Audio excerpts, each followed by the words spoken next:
I am joined now on stage by Jeremy Ray from San Diego Studios, who's going to show us a new game from Valkyrie, Guns Up. Now, this right. you guys got nominated for Strategy Game of the Show, right? By IGN. Yeah, it was great. We were super excited about it, and the high-fiving each other all around.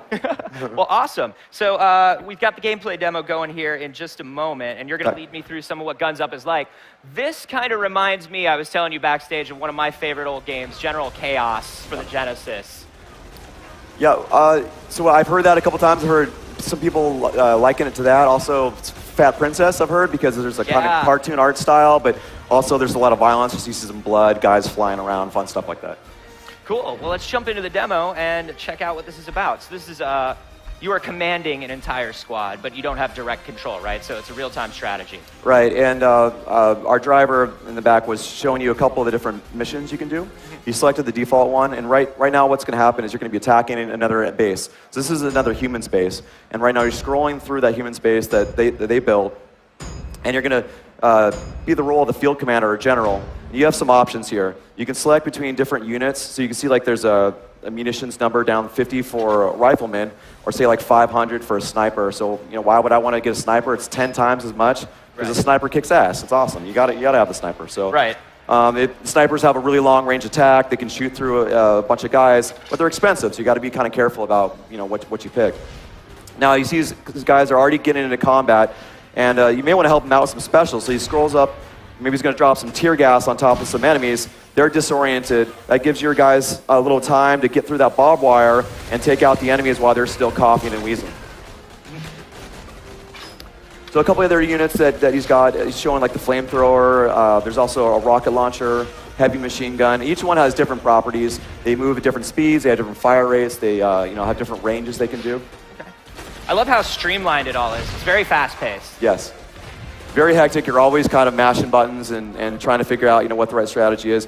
We didn't want a game where you just kind of sit back and watch. We want to make sure that it's very participatory, and this, we think we got it pretty well on that. I mean, some of the other specials that we can show is maybe like a landmine. So you drop the landmine, it takes a couple seconds to arm, and then once a guy walks over it, boom, they go flying, and it's kind of satisfying to do that sort of thing. The length of the terrain is really interesting too. It feels like you really have to play a long game here.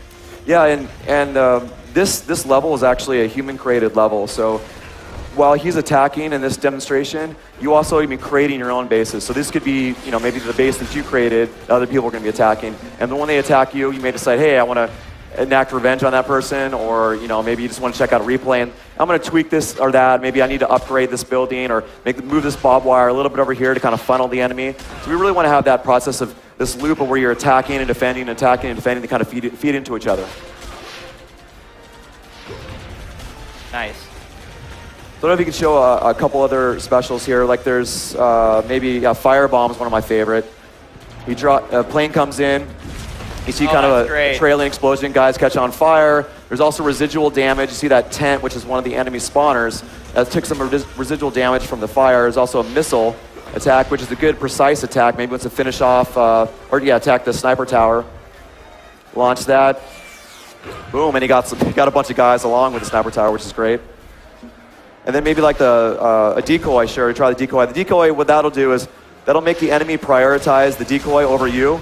Again, that helps your troops move along the front line, and kind of gives your guys a second to get in a better position to attack. Yeah, it looks like that decoy only lasts for a split second to kind of give you a moment to breathe. Right. Paratrooper is another really great, really very powerful special. So that'll, planes will come in, the guys on the parachutes will come in, there's submachine guys, and then you can it can be kind of effective if you can have your attack lines on two different fronts. So you can maybe squeeze guys in between where you're in the front and your paratroopers in the back, and that can put your enemy at a severe disadvantage. Yeah, I was going to say this is very kind of I can tell this is a kind of teaching you how to play level very early on. Yeah. But I would imagine that the maps get pretty diverse. Yes. So this is just at E3 even, we've got 3 different levels. This was the default normal difficulty. If you get a chance to play, there's also 2 other ones that have progressively hard difficulties. If you can beat Nightmare, which is the 3rd one, my hat's off to you. That's quite the challenge. I've only seen a couple people do it here, so see if any of you guys can do it. Nice. So Jeremy, tell me, what consoles are we going to see this on, and when are we going to be able to play Guns Up?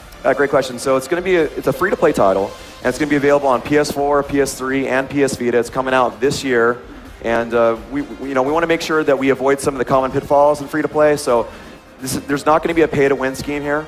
Everyone's going to have a level playing field, and if you decide you don't ever want to pay a dime, you're going to have the same ability to win matches as everyone else.